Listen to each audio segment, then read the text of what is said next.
Selamat datang di Pojok Santai.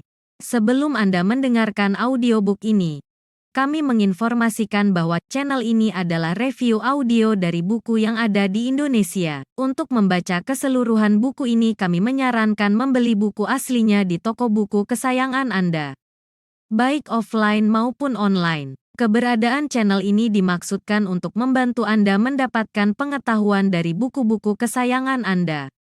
Jangan lupa untuk subscribe, like, dan komen. Selamat datang di Pojok Santai, channel khusus yang membahas komik dan novel dengan cara asyik. Gawat, di tengah penyelidikan ke markas 3 setan darah, Wiro Sableng alias pendekar kapak maut Naga Geni 212 dan Sekar diketahui keberadaannya oleh seseorang. Siapakah seseorang itu? Yuk temukan jawabannya di video berikut ini.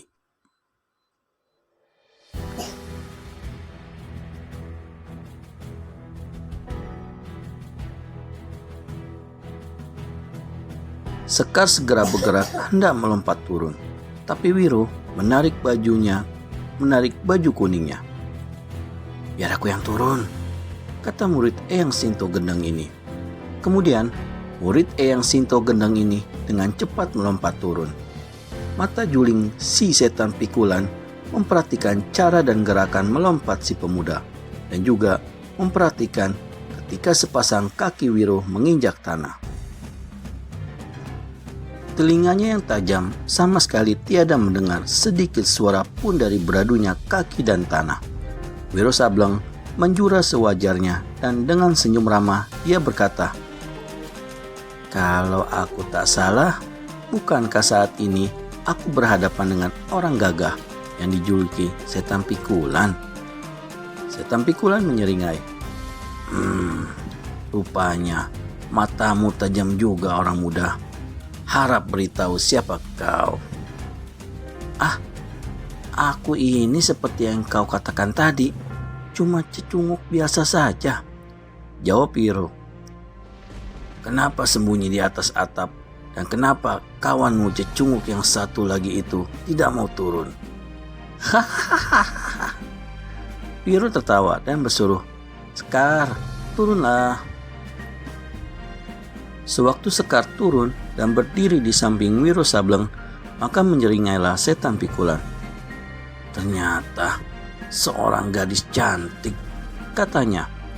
Dibasahinya bibirnya dengan ujung lidah, sedang kedua matanya yang juling semakin juling karena memandang dekat-dekat pada paras Sekar yang cantik jelita. "Melihat kepada tindak tandukmu, pastilah kalian datang ke sini bukan dengan maksud baik. Apalagi penghuni rumah tidak ada. Kalian tahu apa yang bakal dilakukan 3 setan darah jika mereka mengetahui ada cecunguk-cecunguk yang sembunyi dan membuat kerusuhan di rumahnya." "Waduh, harap jangan salah sangka setan pikulan. Kami kesini sebetulnya mengejar seorang pencuri, tapi dia lenyap entah kemana," kata Wiro berdusta. Setan pikulan tertawa mengekeh. "Sama aku, tak usah bicara dusta. Lekas terangkan siapa kalian dan apa maksud kalian kesini." "Kalian mesti tahu bahwa 3 setan darah adalah kamratku dan aku berhak turun tangan menghukum kalian bila kalian ternyata bersalah." "Oh, kalau kau kawannya 3 setan darah, tentu kau juga seorang tokoh istana," ujar Wiro. "Apa aku tokoh istana atau bukan, tak perlu tanya," sentak setan pikulan. "Kas, jawab pertanyaanku tadi." "Kami cecunguk," saut Wiro. "Kan kau sendiri tadi sudah bilang," marahlah setan pikulan. "Seharusnya ku betot putus lidahmu, pemuda hina dina," hardik setan pikulan.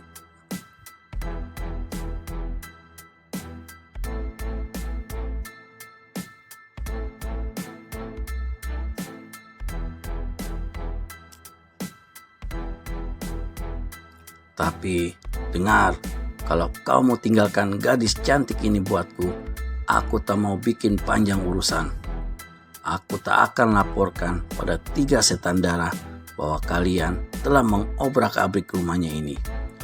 Mendengar ini, Sekar menjadi naik pitam. Biar aku betul-betul monyet sekalipun, aku tidak sudi menjadi mangsa bejatmu. Setan pikulan tertawa. Wiro berpikir sebentar, lalu dengan ilmu menyusupkan suara, dia berkata pada si gadis, Sekar, aku ada akal. Kita tipu setan kate ini, menunjukkan di mana laki-laki buntung itu disekap. Kau mesti pura-pura marah ya. Pendekar 212 memandang pada setan pikulan, lalu berkata, Ya deh, aku akan tinggalkan gadis ini padamu. Dia memang tidak berguna, tapi harus ada imbalannya ya.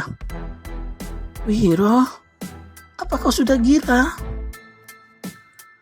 Teriak Sekar pura-pura marah dan melototkan mata. Wiro tak ambil peduli. Bagaimana? Tanyanya pada setan pikulan. Katakan maumu. Jadi gini, seorang kawanku telah dilarikan oleh 3 setan darah dan disekap di gedung tua ini. Aku tak tahu di bagian mana. Gedung ini penuh senjata-senjata rahasia dan perangkap-perangkap. Kalau kau mau menunjukkan di mana kawanku itu dan mengeluarkannya dari sini, gadis tak berguna ini kuserahkan padamu. Baik. Setan pikulan terima syarat itu. Untuk kesekian kalinya, dibasainya lagi bibirnya sebelah bawah. Sementara itu, Sekar memaki-maki Wiro Sableng tiada hentinya. Ih, apaan sih Wiro? Setan pikulan melompat dari kudanya.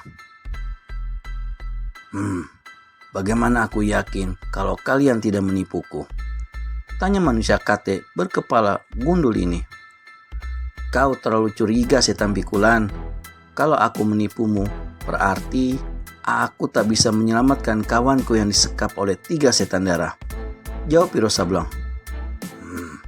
Betul juga, kata setan pikulan.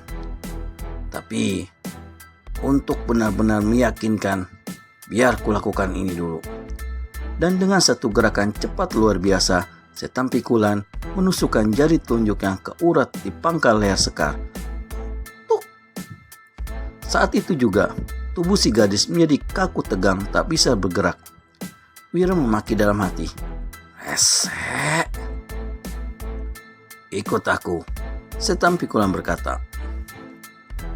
Lalu melesat memasuki pintu belakang yang tadi sudah didobrak dengan pukulan jarak jauh oleh Sekar. Ruangan dalam ini penuh dengan alat dan senjata rahasia. Perhatikan langkahku, kata si kate kepala gundul.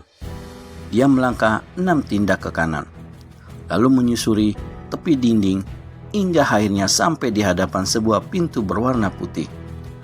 Pada tepi pintu itu terdapat sebuah titik putih besar setengah kuku jari kelingking. Dengan ujung jarinya, setan pikulan menunjuk. Sana, cepat masuk, teriak setan pikulan.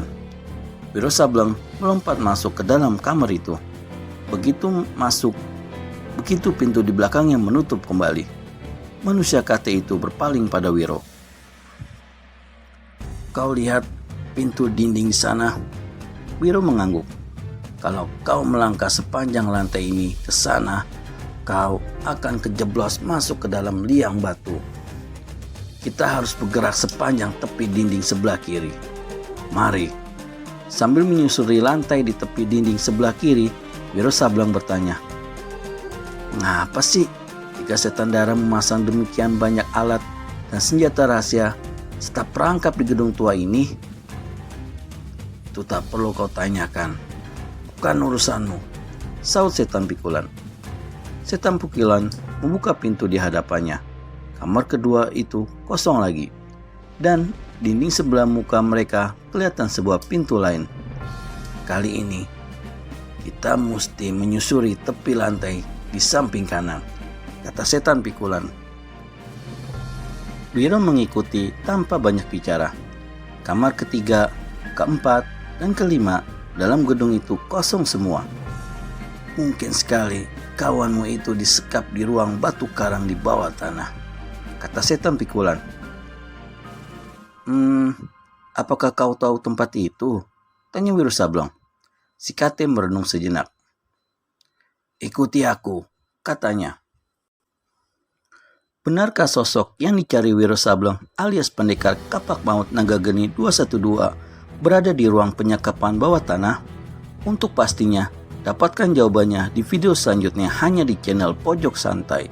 Segera subscribe dan tekan tombol lonceng untuk mendapat notifikasi video terbaru dari kami. Terima kasih dan sampai bertemu kembali.